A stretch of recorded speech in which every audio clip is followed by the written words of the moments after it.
Hola, hi ha molts llibres on es parla sobre la Guerra Civil, però aquest ens explica uns fets succeïts just abans que comencés. L'autor ens mostra l'ambient tens que es vivia en aquells anys anteriors, les divisions i les tensions que ja pronosticaven el que estava per venir.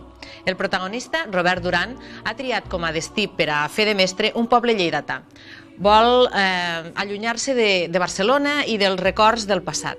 En arribar es troba un enterrament molt singular.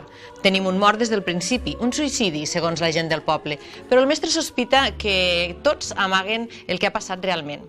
Curiosament, no en vol parlar ningú, encara que siguin de bàndols diferents. Sembla que tot el poble hagi fet un pacte de silenci.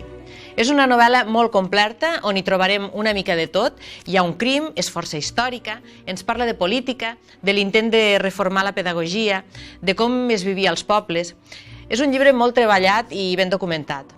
Amb força diàlegs, la novel·la es fa distesa. El llenguatge canvia a conveniència, més refinat quan es parla amb converses de cultura o sobre llibres, lleuger i distès, irònic, segons en quins punts, i encès quan parlen de religió o política, però també tendre i ple de sentiment en la part epistolar. En aquesta part de les cartes, que hi ha al final d'alguns capítols, el mestre explica les seves impressions sobre els fets, però també sobre moltes altres coses que l'envolten, i ens ho transmet d'una manera força especial. No es pot fugir dels records perquè van allà on tu vas. Potser valdria més que el mestre fugís de la curiositat que li pot portar molts problemes i pot posar en perill la seva pròpia vida. Avui, Pacte de silenci de Llorenç Capdevila. Bona nit.